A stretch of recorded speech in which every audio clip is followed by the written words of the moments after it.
Ito nga bang Magnolia Hotshots ay posible na makuha na itong si Poy Eram mula dito sa TNT Tropang 5G? Matagal nang napapabalita na itong si Poy Eram maite-trade ng TNT at ngayon daw ay mukhang mangyayari na yan talaga. Dahil ito si Christian David ng Blackwater, makukuha na raw ni Coach Chot Reyes. Kaya nga itong si Poy Eram magiging sabihin na nating dispensable na o pwede na nilang i-trade.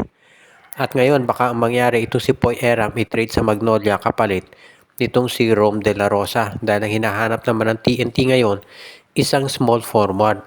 Kasi marami na silang big man. May Christian David, Kelly Williams, Calvin Oftana, Brandon Roser. So ang hinahanap nila ngayon isang small forward katulad ni Rom De La Rosa. At kung ikaw naman si Ed A. Tenorio na coach ng Magnolia, papayag ka na sa Rom De La Rosa for Poy Eram. Dahil matagal na nga sinasabi ng mga insiders na itong Magnolia naghahanap ng big man. Kaya nga itong si Poy Eram bagay na bagay dyan. Kung sakaling mawala man sa kanila itong si Rom, okay lang to dahil meron naman, nandiyan naman si Javi Gomez de Leaño na small forward na nila. Plus of course si Yukin Andrada. At syempre, alam natin malalim na yung bench ng Magnolia. Si Chris Kun nga nandiyan pa eh. So kailangan talaga siguro nga.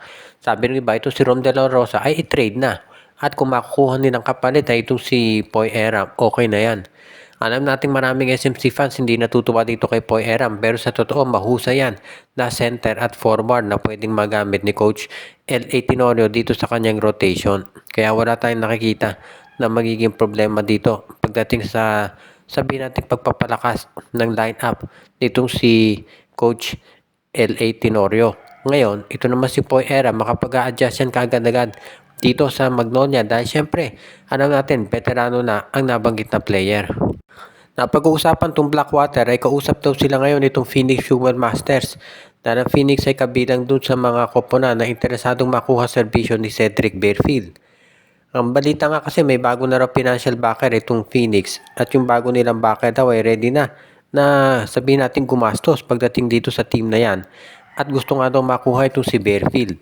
Kung sakasakala itong si Bearfield magiging kapalitan niya baka si Tyler Tio. So kung ganyan magiging okay na para dito sa Phoenix Human Masters at biglang lalalim yung kanilang koponan. At ito si Bearfield magkakaroon ng chance na maglaro sa panibagong team na mas may chance na sabihin natin compete dito sa playoffs. Dahil syempre alam naman natin na itong Blackwater laging kulelat at yan daw isa doon sa mga dahilan kung ba't na-frustrate na itong si Cedric Bearfield dahil syempre gusto niya maglaro para doon sa isang team na may chance makapasok man lang sa quarterfinals at syempre manalo ng championship.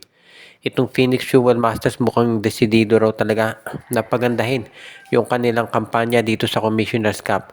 Kaya nga itong pagkuha dito kay Bearfield mukhang yan talaga yung pinaplano nila. Kung sakasakali nga na si Tyler Tio kapalit, okay rin naman to kay Coach Jeffrey Cariaso dahil si Tyler Tio, mahusay na basketball player yan at alam natin na madali niyang magagamit yung kanya experience para makatulong dito sa Blackwater ng mga bago pa lang player.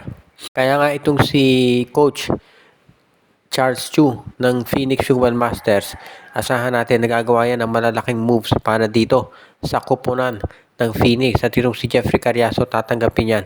Itong si Tyler Tio bilang magiging bago nilang point guard para naman itong abante, itong Blackwater dahil medyo hirap na hirap nga sila pagdating dito sa mga kanilang laro pagdating sa PBA. Hindi na sa Philippine Cup kundi sa ibang conference.